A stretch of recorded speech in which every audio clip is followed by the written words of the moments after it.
people. Shubham, are you doing this? Or Julian, if you are the co-host, can you let people in from the waiting room? Yeah, yes, I can. Do you want them admitted now? Shubham. Yes, ma'am. So yeah, so I don't know when you are starting.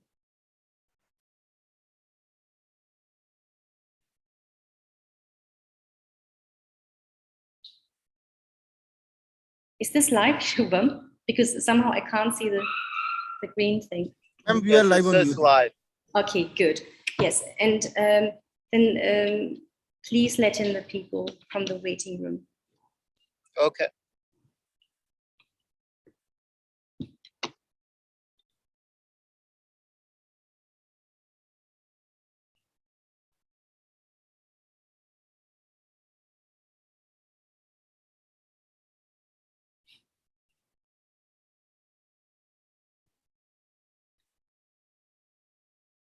Good evening, everyone. A very warm welcome from the Center for Historic Houses. My name is Dr. Esther Schmidt. I'm the director of the Center for Historic Houses at OP Jindal Global University. This is a very, very special day today. I'm very excited about this event. I'd like to just make a few announcements at the beginning. This is our first event for September, and it's the inauguration of a number of really exciting things we are planning. Tomorrow, on Monday, we are having the new micro-internship program with the University of Oxford. And we'll also be launching our Heritage at Risk portal after working on it for 8 months with the JP Morgan Chase Force for Good program and the fantastic tech team based in Hyderabad, as a matter of fact. In September, we are also part of the International Trust Incubator Program. I'm also very, very pleased about this. This is the fantastic organization in the UK that very much shaped my childhood and really influenced me to become a heritage professional as a child. And they have about 22 international organizations. We are one of them. This is also our birthday month. We are only 2 years old. And so it's a great, great pleasure to have Prince Murad today. Prince Murad is going to speak about Chowmahalla Palace.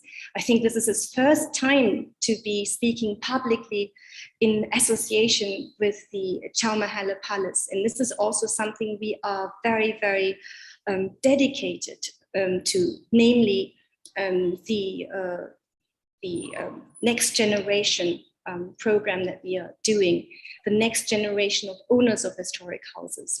The Center for Historic Houses is a rather international organization. Although we are based in India, we are working with local histories. We are also working internationally, and this event is also part of this. Prince Murad is based in the United States at the moment. We have a number of people working with the center based all over the world, including in India. And this is really beautiful to see how heritage is something so international that is connecting people all over the world. Prince Murad has a fantastic and fascinating family history. And I think it is a challenge at the same time to deal with such a complex history. And so I'm really, really pleased that you've been so enthusiastic, Murad, and participated in this. You were so ready to launch into this and to make your mark in the heritage world, using your own background, which is in environmental science. And I would encourage you to talk a little bit about yourself as well. I'll hand it over to you now, and we are waiting for a very exciting program about Chowmahalla Palace and Prince Murad from the Nizam household. Thank you. Thank you very much for that lovely introduction. I'll share my slides now and give a quick introduction about myself as well.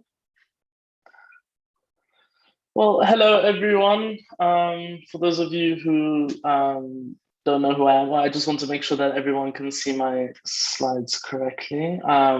I'm Muraja, I'm the grandson of its Nizam, and today I'm going to talk to you guys a little bit about Chowmahalla Palace, but also my background and how I hope to integrate that into Hyderabad and into Chowmahalla Palace as best I can.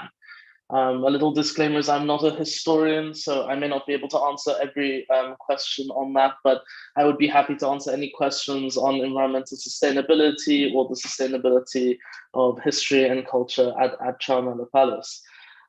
So yes, I hope you enjoy, and I'm happy to hear your questions at the end. So a little bit of a background on me. I am currently studying at the University of Southern California. I'm studying environmental studies, and I'm studying this because since I was a child, no matter where I went, no matter what I did, what I saw, I knew that it was very important to conserve what I saw for the future, for our future generations. And I have a passion for the sciences and thought this would be the best way for me to get involved and really conserve the world around us and make a sustainable future. So that's what I'm studying at the moment. I'm just finishing up my bachelor's degree and I'm currently enrolled in a master's degree as well. And in the future, I hope to also pursue a PhD in the marine sciences and bring all of this together to hopefully make a better world for all of us and all of our future generations, or at least help and try. So what I'm going to be talking about today, I'm going to go a little bit into the history, not too much, but because that's something that we can all read about and look at, but I want to focus on my angle and my personal experiences, and then I'm going to go into restoration, the present, talk a little bit about the museum and galleries, talk about the Cartier event we held in 2017 and my experience on that, and then sustainability through both the environmental sustainability and photography. So the history, like I said, I don't want to dwell too much and spend too much time on the history because I think that is something I am not an expert in, but also I think we can all read about, and I'd rather spend my time showing you all my perspective.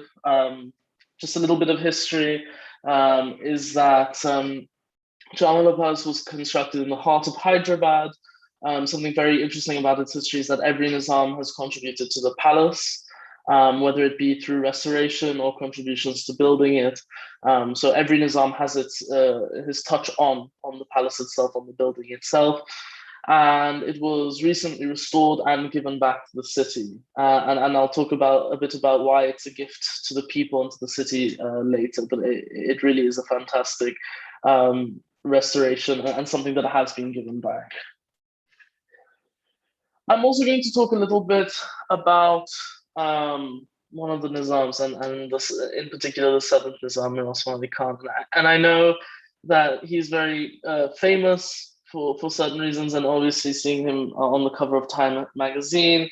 But the reasons I want to talk about him are more dedicated to the advancements of society and contributions to society that were made by him.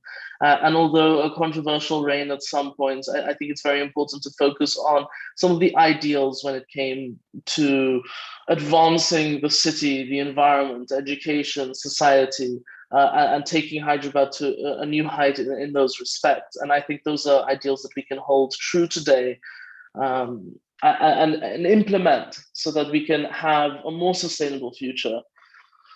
The contributions of society to society I want to go through today in particular are education, environmental and urban advancements, and also communal harmony. I think these are three very important ones that he took part in, and I want to give a brief overview because I think it'll set a nice basis to the rest of the talk. In respects to education, he founded the Osmani University in the City College, and absolutely beautiful buildings, which I will go into as well in the last part. But he focused very much on education, making that as available as possible, and making it as equal as possible. So I think it's very important to look at these two buildings for its architectural value, but also for the educational value it brought to Hyderabad. Nextly, the environmental advancements. These are a bit closer to home. for me, but I'll talk about some of this later. But his advancements in floodplains, irrigation, certain green spaces. When we look at the map of Hyderabad, there are some parks that even today stand that were made when he was in rule, that were changed from swamps and marshy land into parks, into places that people could go. And I'll talk a bit about green spaces later, but this is so important for a city, and it was really ahead of its time. And planning out a city for it to be the best possible city it could be when it comes to organization, green spaces, housing, all of that, education, it's something that wasn't done too much. So I think it's very important to look at how he commissioned these sort of things and called in engineers from all over the world, from America, to see what everyone was doing, to see what kind of plants botanists were planting in Europe and the Americas, and to see what people were doing around the world to best suit Hyderabad, and then to call in botanists, to call in engineers, to call in all these people to put together a fantastic city. And I think that fantastic city holds very much true today. And I think the environmental advancements and urban advancements are something really to look at over his reign, and it has set the standard for today. And then next I'm going to go into communal harmony. I think the most amazing thing about these buildings that were made, it's the Osmania University and Osmania Hospital here, is when the seventh Nizam called in the engineers and the architects to build these buildings, he said that the architecture of these buildings must represent the state of Hyderabad and must represent the morals. And those things were social cohesion and communal harmony. Each section of the university, whatever you believe in, whatever was worshipped, was given the same amount of funding, same amount of thought when building, whether it be an Islamic section, Hindu studies or Buddhist studies, everything was given equal funding and was given a place in these buildings. And the architecture was there to represent all the beliefs, all the possible religions. It was built to represent the social cohesion of Hyderabad. And I think that's something very important to look at, especially in our current climate, that everybody, has to work together, especially during the pandemic. We see this, that everybody has to come together and work together. And I think social cohesion and communal harmony is a wonderful moral to represent a wonderful city. And then I'm going to go a little bit into the renovation. The renovation is absolutely fantastic. And for anybody who has not visited Chowmahalla Palace, I would really recommend seeing it in all its glory right now. It is really beautiful. Of course, be safe during the pandemic with traveling. But whenever things are better and you get the chance, I would really recommend visiting. The renovation, just to start it off, I wanted to say a few things to base the rest of the renovation talk, is that Chowmahalla Palace won a UNESCO Asia Pacific Award for Cultural Heritage and Conservation. And although the award itself is fantastic, I think the award stands for showing that historic houses all around the world can renovate. It is possible to bring back history into life in today's world. And it's very possible to conserve heritage in such a manner that it is almost identical, or as identical as possible, to what it could have been at some point in history. And it is really important for us to conserve history in this way. And it just looks absolutely stunning. When you go, it looks like you're walking into a piece of history. I remember walking in, it was just fantastic. Going into some of the facts of the restoration and renovation, is that it was done by Raul Malhotra for the first 3 years. I know he is now teaching at Harvard University. And the reason I mention this is that when renovating or restoring a historic building, it's very important for us to be able to research and understand history, to get everything perfect. It's important for us to get every detail and every carving, everything, every artistic value inside the the palace as perfect as possible and as close as possible to what it would have been like in history, because when that is done, it allows us to really step into that part of history. And something even more amazing when it comes to the restoration is that you're constructing history with community hands. You're employing lots of people from Hyderabad to come in and be a part of this restoration, to be a part of this piece of history that is their own history that they can be a part of doing. And I think that's really very important when it comes to restoration. The restoration took 5 years in total, and the area covered was almost as big as the Versailles Palace. So it's very incredible to have such a big restoration project.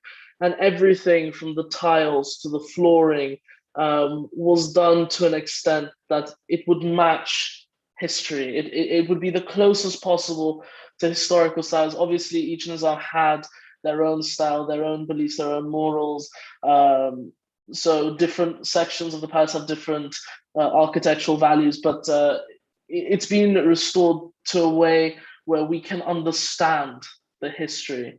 And the restoration really is incredible, as we can see here, from every detail to every chandelier to every table to every archway.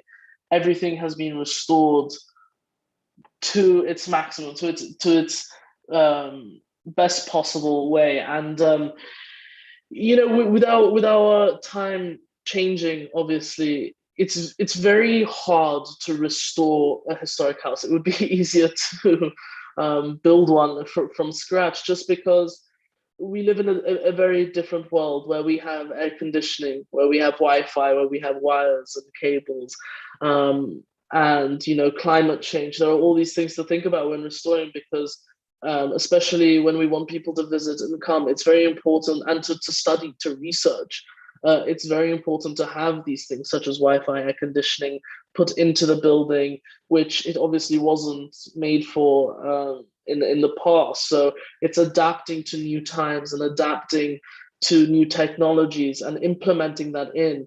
And especially when you're working with certain limestones and different materials that deteriorate with water damage, it's important to repaint, to put waterproof paint on the walls, and it's really important to take into account the damages that can happen and the new implementations that we have to put in to suit today's modern society. Putting in an air conditioning can mean many wires, many vents, many different things that have to go through walls. So it's important to take into account how difficult a restoration like this would have been, whilst also keeping the historical integrity of the building. And then I'm going to go into the present, and this is a very important few slides for me, because I think that for those of you who don't know Chowmahalla Palace that well, or for those who haven't been in a very long time, I think the way that you look at the palace and museum is very important, because what I'm going to go into is that it must be seen as both. It must be seen as a palace individually. It must be seen as a museum individually. And then when you put them together, it amplifies the effect of what you're seeing by tenfold. It's very important to see that the palace itself is a part of history. It's a gallery. It's something that you walk into and you know that this is what it was like in history. And I say it's very important to look at it individually, because then it amplifies the galleries and the artifacts that you see inside, because you're seeing these artifacts and galleries inside the place that most of them would have been, the time period that you're looking at. Because Chowmahalla Palace has been restored and built over such a long time period, a lot of what you see inside is representing those time periods. And it really means something else to go in to this place, to this palace, which is renovated, a part of history, and then seeing the individual sections of history that were throughout time inside. And I'll go into later when I look at the galleries with all of you, is that the galleries and everything are made into the walls, are put into the walls, are put into the building. And it really makes the history difference. It makes looking at these galleries and artifacts very different. So furthermore, when looking at it as a palace and a museum, it's important to acknowledge the other things that Chowmahalla Palace serves as. It serves as a place to research. It serves as a place to learn, with many schools coming and ticket prices being very low so that children can come and learn about their histories, form their knowledge bases, form their beliefs, because it's such an important place for such research and learning. We have a scholars center, which makes the palace a living palace. It makes it a living museum, because when you go there, it's never closed. It's always open to anyone who wants to go in to research. If you research long into the night, we have 7 bedrooms where 7 beds that can house people overnight to continue their research, to continue their studies. It's a living location. It's always alive, and it's for the public. You know, it has community. It's a community ground almost, where people can come, look at the trees, play around in the grass, sit on the 17th century cannons and take pictures. It's a place for people to be happy. It's a community place. And then you have markets right outside the doors. You have shops. You have shops with the name Nizam in it, with the name Chowmahalla in it, with all these wonderful people outside the grounds benefiting off of the palace. So it's important to see Chowmahalla for what it is, far more than just a museum. But it's, like I said before, really a gift to the people. It's 12 acres where people can learn, have fun, look at history, step into history. So I really urge you, when you go, if you go, whenever you research it, look at it for more than just a palace or just a museum or just a historic house. It is so much more. And when you look at it with a holistic lens, it really is amazing and one of a kind. So I'm sure this is a part that everyone is excited for, and as am I, because every time I talk about this, I get excited and I get happy. And I will warn everyone that I will probably say each gallery is my favorite gallery. Of course, it's very hard to choose such a thing. So I do warn you on that, a quick disclaimer. The museum itself is just stunning because, like I said before, you are walking through history in a building, in a historic house that is renovated to what that history was meant to look like. So it just amplifies, like I said, everything you're seeing. This is the Peoples and Places Gallery, and it is a place where all the Nizams and little bios and little texts about their lives and what they did and their places hang on the walls, and pictures hang on the walls. And I tell you, when I first went there, although I knew a lot about my family history and everything, it was incredible to walk into this room that is surrounded with text, with pictures, where you can get lost. You get lost in history. You look around. Obviously, it was very special to me to be able to see my family members up on the walls. But for everyone, it's incredible to look around and to be able to jump from time to time, from history to history, and just spend hours. And I really recommend when you visit, or if you visit, to really spend a lot of time reading as much as possible, looking as much as possible, because then it also sets a basis for everything else that you see. And it really is a stunning gallery. And as I will say for the rest, it's one of it's my favorite. I love spending time in there, and it really is a stunning gallery. And then next we have fabric and textile galleries, and also the Tankaran galleries. The textiles are absolutely beautiful, really nothing like them around the world. And they're preserved and restored to such beauty. And the embroideries are all fantastic. It almost have a 3D effect of embroidery. It's like a 3-dimensional fabric textile. It really is stunning to look at. And it's stunning to see what was used back, in history, we look at our t-shirts and fabrics that we wear today, and it's just so different, and it's so disconnected from the past in a lot of times. So it's very lovely, and it really is a luxury to go in and see these one-of-a-kind fabrics, these one-of-a-kind textiles, and see what they would have been like in history. And same with the Qurans. A lot of them have been restored, and they're taken care of beautifully, flipping the pages all the time to make sure that nothing deteriorates, that they're in perfect condition. And you walk in and you can see all these beautiful Qurans and all of this beautiful collection that you can go in to spend, again, hours just looking at and looking through. It really is two incredible galleries, and I'll go into the fabric and textile galleries a little bit more later. So the arms gallery, again, one of probably my favorite gallery as well, because again, it's one that you can walk into and your jaw hits the ground, because all around you, these swords and daggers and axes and the shields, all parts of history, and you walk in, they're beautifully kept, restored, and they're all, hanging around you. And everywhere you look, there's something to look at.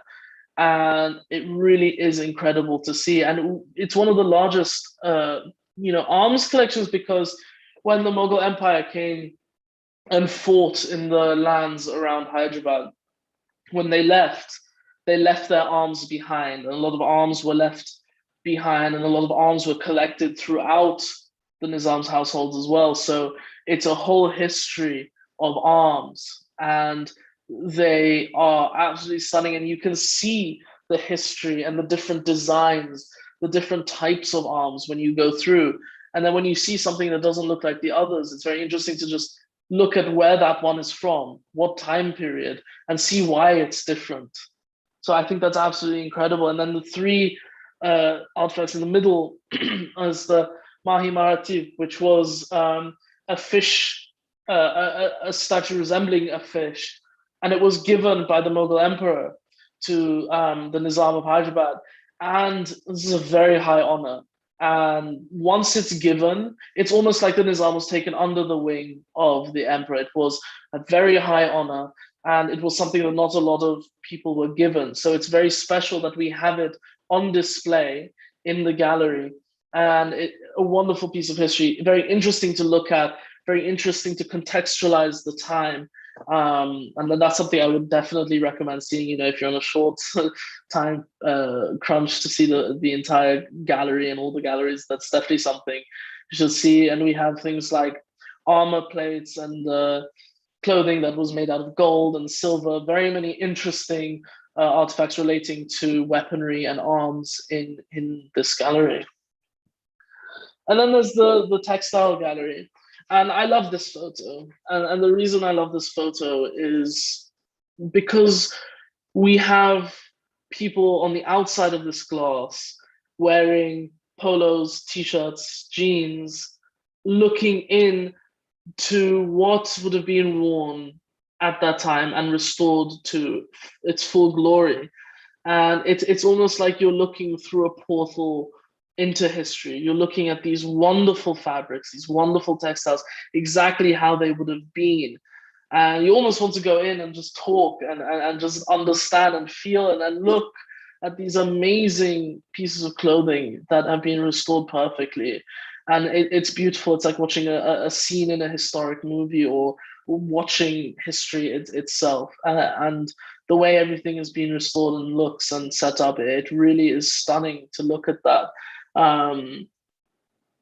Like I said, this photograph speaks 1,000 words just because of the glass separating two completely different time periods. And then again, this is just a photograph I like because it's a way to see the furniture, the little fabrics, the tools that were exactly how they would have been in history, and to look at what a room could have looked like, and seeing the furniture that was used. We look at our everyday furniture, and it's very interesting, at least from my perspective, to look at the furniture I would have used today and see how far it's come in difference and how different it is from what was used before. Why is it different? What was used? All these thoughts come to mind when looking at these sort of historical rooms, and I think that's something very interesting. And then I love this photo as well because it shows sort of how the museum is set up. So it shows how everything is integrated into the walls, into the artwork of architecture. You know, architecture is one of the best visual forms of art, and just to have a gallery integrated into that makes you feel, again, like you're walking through history, because you get to walk through a stunning building that's how it would have been in history. And then you get to see these galleries of textiles and weaponry that were from that time in this building. It's an incredible experience. And then something, again, that is one of my favorite galleries is just looking at the cars and the vehicles and the bigger artifacts. And I tell you, I could spend hours looking at these cars. I was very fortunate enough to be able to sit in the yellow Rolls Royce, or the gold Rolls Royce. I didn't get to drive it. I pretended in my head that I was driving it, but it was fantastic. The way it's been restored, the way it looks, the way all the cars look, it's just really stunning. And I could spend hours looking at them and trying to understand what it must have been like to be in them in history. So yes, I would recommend definitely spending a lot of time looking at these magnificent vehicles when you go. Very quickly, just want to talk about the 2017 Cartier Concours d'Elegance, because it's a very fond memory of mine, and I know that some of it will touch on Falat Nouma, but I thought I would share, some of the photos, because for me, this was a very special time, as when you walk there, when you go to this event, you're seeing these beautiful historic houses that are serving a purpose of educating and sharing history with the masses of people. And I remember walking, through the front and just seeing the view, seeing the cars, seeing the people being able to experience a very important part of history, and people being able to give back to, or give to Hyderabad in a sense where they get to come and see our beautiful city, the rich history, see these beautiful historic houses. And something that I loved the most is walking around these cars, walking around. I met a lot of people that didn't necessarily know much about the history of Hyderabad, didn't know anything about Hyderabad. Some people had come for the first time. Some people had never been before. And it was amazing being able to share my thoughts, my experience, share the history with these people who weren't familiar with it. And everybody was so interested in learning about the stunning palace that they were going to see these beautiful cars. So it was fantastic for me to walk around and to be able to share history, and also have history shared with me of people from all around the world. And it really was fantastic to bring all these people to Hyderabad to see the city, to see the palace, and to hopefully come back again, because how could you not after seeing this amazing city and these amazing places. And it was also just incredible to see the cars, and to walk around and take pictures. It's one of my passions, is taking pictures, so it was really fantastic for that. And then it was also a chance to show Chowmahalla to a lot of people who had not seen it, and to share history in the visual form of seeing the galleries, seeing the artifacts, seeing the renovated palace. It was a visual lesson into history as well for a lot of people, again, who hadn't seen this history. And then we're going to go into a little bit of a different style for the lecture, and this is where you will probably see a lot of passion glow through, is talking about sustainability, both cultural and environmental. I'll talk about environmental sustainability first, and then go into cultural sustainability through photography and the sustainability of heritage. Firstly, talking about environmental sustainability and improvements, there are many ways to turn a historic house into something that very much serves the environment as well. And I will show things that I would love to implement at Chowmahalla Palace, but also things that are already in Chowmahalla Palace that are really benefiting the environment and the people around it. 3 little sections I'll go into is greenhouses, indoor farming, things in that respect. Vertical growing on architecture and green spaces. Green spaces for me is a very important one, and I'll show how Chowmahalla Palace has a lot of green spaces, has these fantastic areas for the community that I've spoken about earlier, and I have some pictures to follow and how it helps the community. So that's the first thing I'm going to go into is green spaces. These are 2 papers that I would really encourage everyone to read. I read them for several classes at USC, and they are papers that I've held very close to my heart for a long time, because I think they are a way for us to understand how green spaces and how important the environment is for both our physical health and mental health as human beings. Both of these papers go into how green spaces, green belts, seeing greenery, being in greenery, improve mental health. And mental health is the gateway to a lot of other health around the body, but it also promotes physical health. By seeing greenery, the papers talk about, by being in greenery, it gives people the need to walk, smell the fresh air, breathe in the fresh air, climb a tree, go for a run. It promotes these types of physical activities. So once it helps the physical health side of things, it also is helping the mental health. These papers go into how green spaces are good for stress, they're good for happiness. And especially with this amount of stress that we're going through in this time, green spaces are so important for us. And it's so important to be able to see trees, to see that. And one of the papers goes into how green spaces are very good for mental health, especially in children and people who are growing. And we see today with so much stress in our schooling systems, whether it be primary school all the way up to university, that there's always stress and there's always a lot of competition, and green spaces are very important to let out those stresses, to be one with the environment, to have cleaner air. It's very easy in these places to plant air purifying plants and have that experience of being in nature, especially in the middle of a city. And that's what makes Chowmahalla Palace so important as well. Over here we see a school, a group of children coming to the palace in the green area. After going through the museum and studying a bit, it's incredible to have this wonderful green space to be able to run around, play, take pictures amongst the statues and cannons and the pond. And it shows how Chowmahalla Palace is doing its part in improving the mental health and the studying and inspiring young minds through having gardens, having greenery, having green spaces.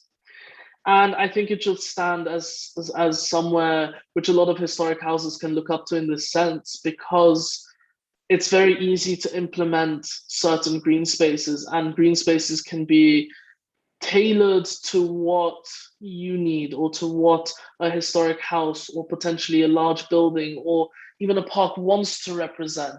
It just takes the right botanist, the right landscaper, and someone who's passionate about the environment to make a perfect garden, or to make a perfect front yard, or to make just a perfect green space to promote air purification, to promote soil quality, the betterment of soil quality, to promote happiness, good mental health. There are all these things that can be promoted through making a green space, a tailored green space. And I think it's very important to do so. I have air purifying plants in my house, and I tell you, whether it makes a difference or not, I'm sure it does. But even psychologically, it makes a difference. It makes a difference when you know that you're breathing in very healthy air. And these are just some lovely pictures of the green spaces, to come sit on the benches, to sit on the grass, have lunch, whatever it may be, to clear your mind, to just get the brain flowing. It's really helpful. And I think if we implemented more green spaces, especially a green space that is in the middle of the city, that although Hyderabad is a very green city in some sense, it's a very busy city, to have this green space in the middle that is accessible by the public and by children and by schools, it's something very important. And I would urge anybody who has the power to put in a little green space, a little plant, a little balcony of plants. It really does benefit the masses. And I know the saying is said a lot of, a little bit goes a long way, but it really does, because especially if you're in an influential position like Chowmahalla Palace is, one influence onto someone else, influencing one other person, who then influences another two people, who then influence another two people. It creates a ripple effect, and these influences can do a lot of good for society. So I hope I can influence at least one or two of the people in the audience today to put in a little greenhouse, or to put in more plants in their home, to really represent how nature can help our mental health and help our society.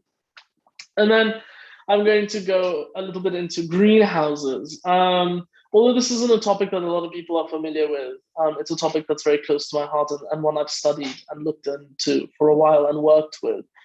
And greenhouses can make a world of difference, especially for those people around the world who own big buildings, who own historic houses, who have the power to put in place these sort of greenhouses. It can make a very big difference when it comes to air purification again, or food production. If a historic house or a museum or a palace, in respect to Chowmahalla now, if you have a small cafe, if you have a restaurant, the ability to serve freshly grown products and organic products that have been made in your own backyard, it's something really special. And these indoor or rooftop or individual greenhouses are very easy to implement. They just take time and care and the right knowledge. But for example, if we were to implement a small indoor greenhouse that grew lettuce, herbs, tomatoes, all these different things, it could make a world of difference to the community around you as well. Because let's say on every Sunday, you give away what is grown to the public right outside the doors of Chowmahalla. It could make a massive difference. Just being able to promote that sustainability, to promote that sustainable crop growth and food production goes a very long way. And I know water quality is a difficulty around the world, but with something like this, it just takes purifying some water, using it, and in a lot of hydroponic systems, recycling the water. And it's very possible to create these wonderful foods that can be distributed in a mass sense. And for those who care more about the monetary benefits, these can be sold. They can be used in a cafe, like I said. Very many uses for food that has been grown yourself. And I think it could make a very big difference if more of us implemented these sort of things. And hopefully one day I will be able to implement some of these things to Chowmahalla Palace, because I think, especially a palace that is in the middle of the city and a gift to the city, there are many more ways. There's always more ways to give back to the city and give back to the people. And food production, even the knowledge and the learning of how to produce food in these ways would make a huge difference. So I urge people to look more into this and to learn about this, because it could make a huge difference in the future. And then the last thing I would like to go into before I end is conserving history through photography. Photography is a medium and a language that everybody around the world can understand. We don't have language barriers when it comes to seeing and photography, and that's what makes it so important. Because if you take a picture with a certain tone, a certain message, that can be very easily depicted in photography. You can send that around the world and everybody will see your message. Everybody will see what you see. And that is very important, especially when we're talking about conserving history, especially and the photography that we have today, the availability of the digital photography, the availability of printing pictures that have color, all of these things can conserve the history, conserve the culture, because then in 100 years, when we need to restore or renovate again, it's a way to look back and see exactly how everything was. It's to see exactly the details, the colors, where things were placed, what things were used for. It gives us details that even if the language of English wasn't used in 100 years, it gives us the language of seeing, a medium that everyone can understand, and therefore it conserves the culture and the heritage. And I think that's something priceless. So I urge everyone to take more pictures. I'll quickly go into Raja Deen Dayal, because I think he is someone that can show how conserving history is possible. And he was the eyes of the sixth Nizam of Hyderabad, because the sixth Nizam said, I want to see everything. I want to see the city. I want to see everything that happens. I want to see everything that goes on. And he employed Raja Deen Dayal to take these pictures and show the Nizam what was going on. And I think this is very important, because it's showing again how pictures are helping advance the city, helping advance everything, conserving what things were like. Because once you take a picture of, let's say, Chowmahalla Palace like this, it gives a way for us to look in the future. Oh, this was how it was. This was how many people were. This is what people use the grounds for. It gives us a way to study. It gives us a way to restore. And I think it's very important. And I'm someone who's very passionate about photography. So I really urge anyone who has access to historic houses or any parts of history, everything is history. It's important to take photos, take as many photos as possible, and conserve them, because photos will be very, very important one day, which they are as well today from history. And that's it. Thank you very much for listening. I'd be happy to field any questions that anyone has. Thank you, Murad, for this wonderful talk. And I think it was so innovative and progressive. I would like to point out 3 aspects that you mentioned. Number 1, it's the act of viewing in reference to Deen Dayal. This is really important. There is some fantastic research by Deborah Dutton, I think, and on Deen Dayal. And also the idea that we don't only look at photographs individually, but we have this whole album and how the pictures are put together and the meaning and the message that is in the collection of these pictures. And that brings me to my second point that you mentioned, the Historic House Museum. This is a term which is mainly used in the Anglo-American context, not so much in other countries necessarily. And I think it's really important to have this combination, as you say, between the collection tied to the specific family and owner and the house as well. This kind of really tangible history in the form of a historic house museum is so very special. And in this context, I'd like to mention the Palace Museum Network that we are starting at the Center for Historic Houses. I'm also really, really thrilled to see how lively your vision is for Chowmahalla Palace and what a kind of participatory space you are trying to create.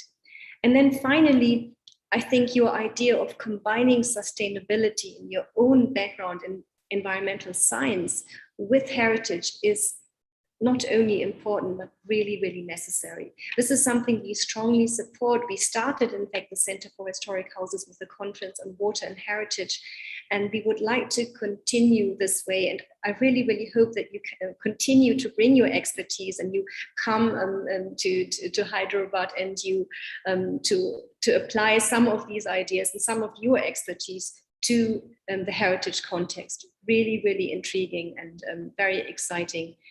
Indeed. There are a number of questions. I'd like to mention some.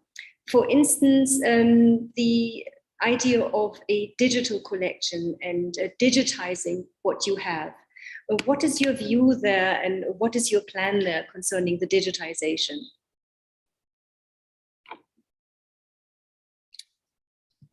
I've been notified of grants, and hopefully, you know, we will very soon look into digitizing a lot of the artifacts, a lot of the galleries, especially the Quran galleries, because like I said, with photography, obviously it's very important to conserve these things, and a digital copy and digitization is a way to conserve these things. So very soon, hopefully, we will be looking into that, and it's an exciting prospect.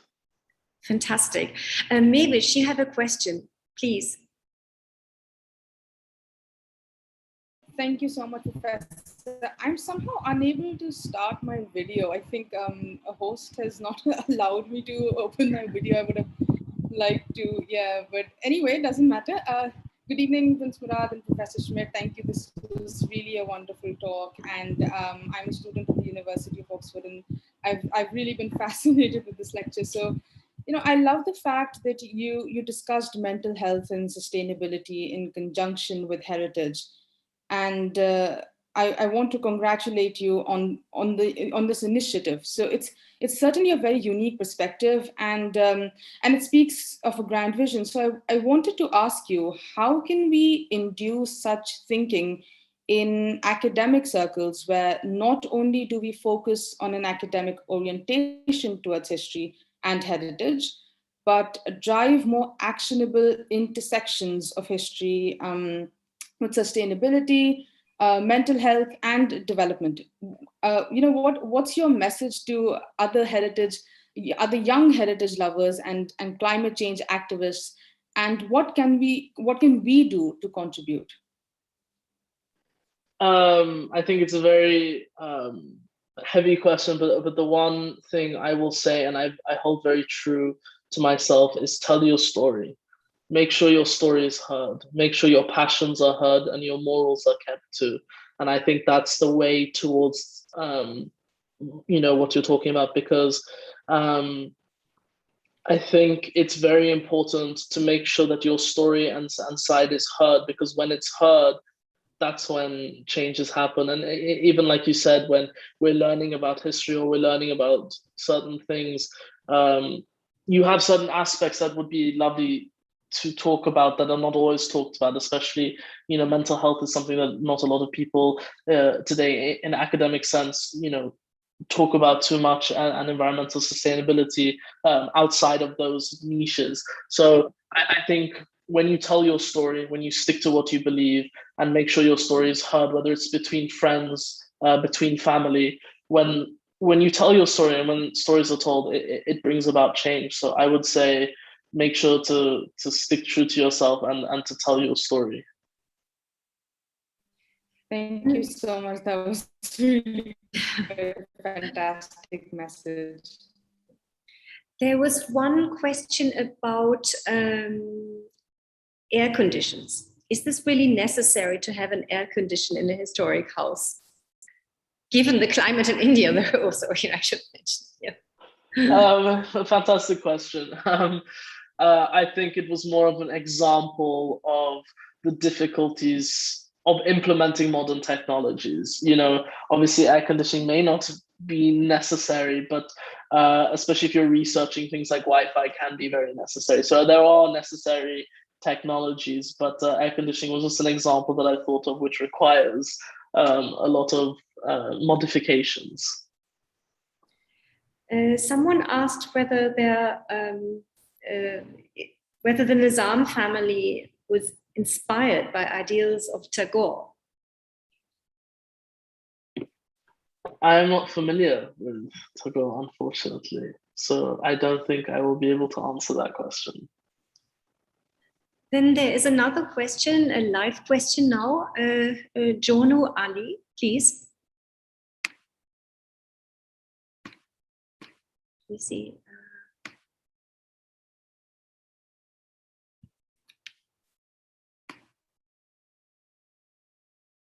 Is someone able to unmute him? Yes. There, thanks. Can you hear me now? Yep. Yeah. Hello, everyone. My question is to Prince. First of all, this is Muhammad Luqman Ali Khan.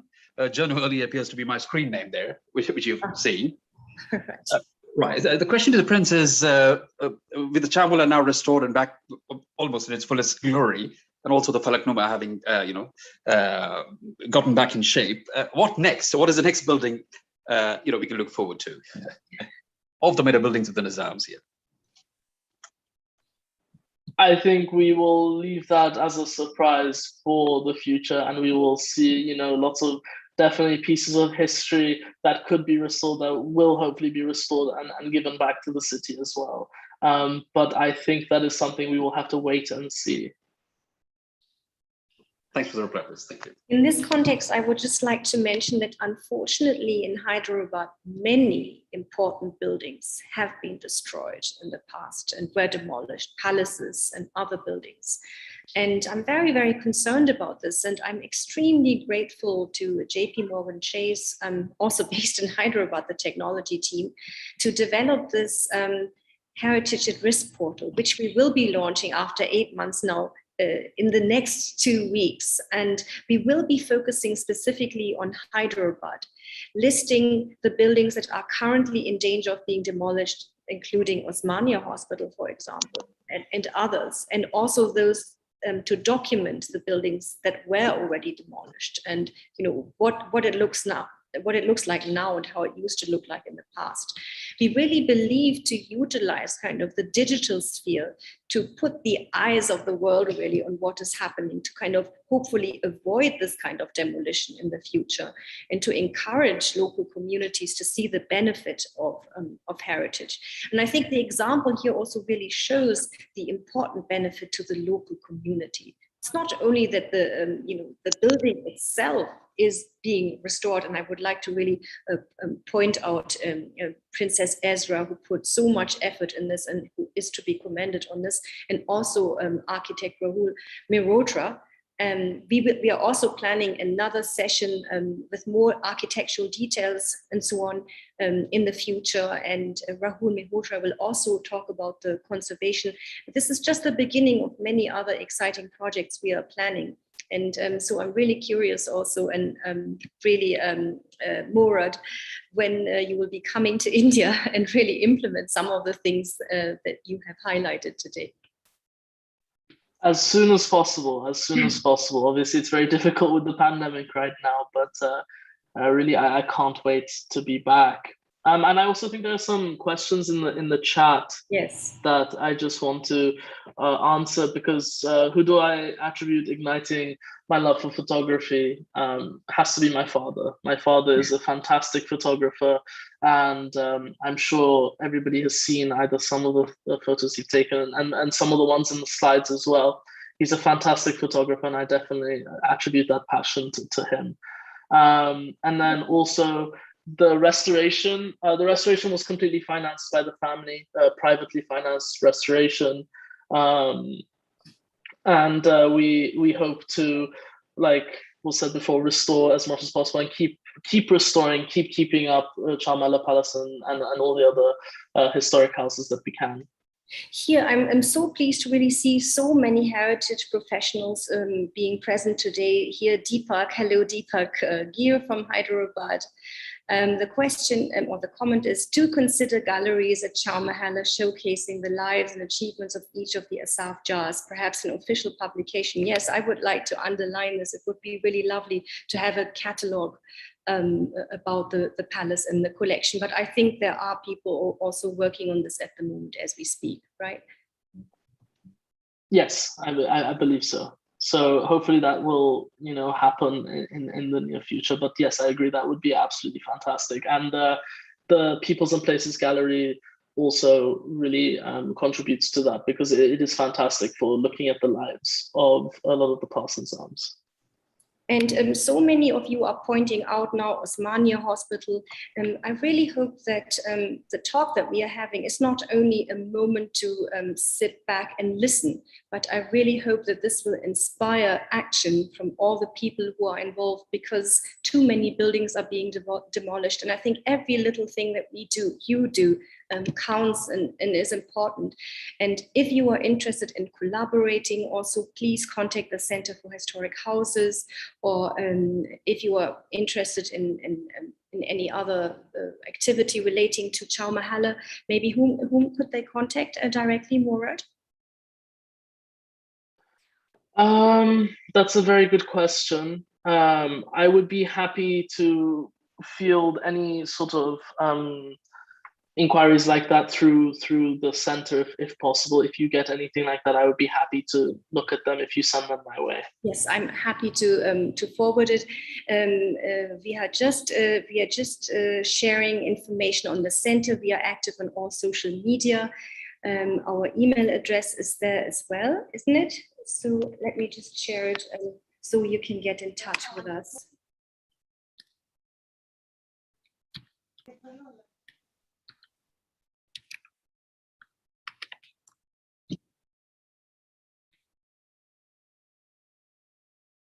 So let me just see, have I missed anything?